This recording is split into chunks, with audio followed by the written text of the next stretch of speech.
The next miracle, these are ors so far, is nuclear energy.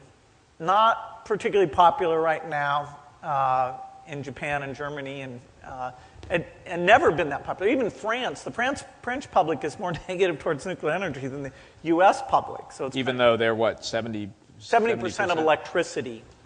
We have more nuclear plants than they do. We have over 100 nuclear plants of the 400 in the world. So we are the biggest in absolute nuclear electricity generator. But you were personally investing in nuclear. Right. So the plants that are out in the world today are basically Generation 1 and 2 plants. There's a few Generation 3 plants, including at the conference, Westinghouse, Toshiba talked about the AP1000, which is a Gen 3 plant. That and the Ariba EPR are the two Gen 3 plants. I think you can build a lot of AP1000s, and I think partly because what the Chinese are doing, that has by far the inside track. A lot of those can get built, so that Chinese have this goal of 80 gigawatts. Assuming there's no more accidents, that actually can be done. Unfortunately, because their demand increases so great, it only gets you up to, at most, say, 12%, best case of Chinese energy.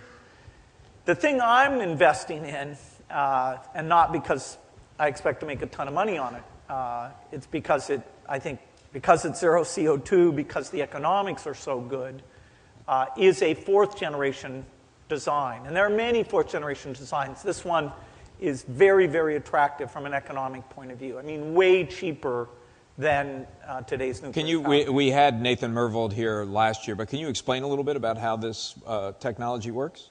Okay, basically... You're just among friends here. Yeah, absolutely. The part of uranium that's fissile, that is that when you hit it with a neutron, it splits in two, is about 0.7%.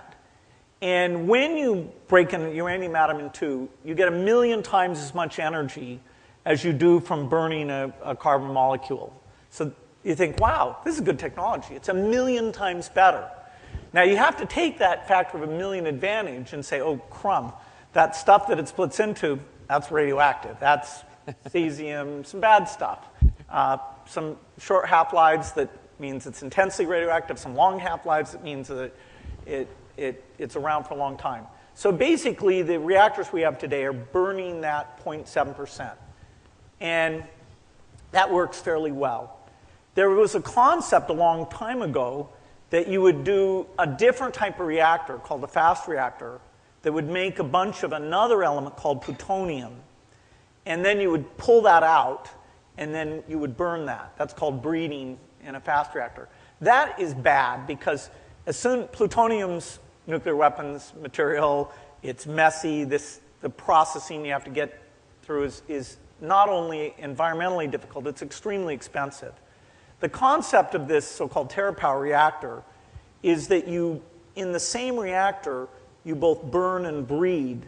And so instead of making plutonium and then extracting it, we take uranium, the part that the 99.3% that you normally don't do anything with, we convert that and we burn it. So it's like a candle. A candle wax doesn't burn at room temperature.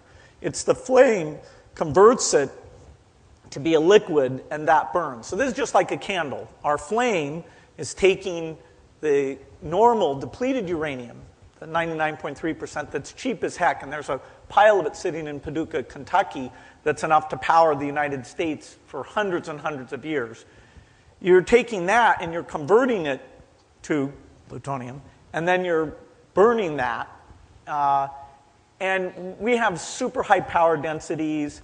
We have total fail-safe. Any reactor that a human has to do something, that's a little scary. What's the scale? Is scale important here, or is it the same scale?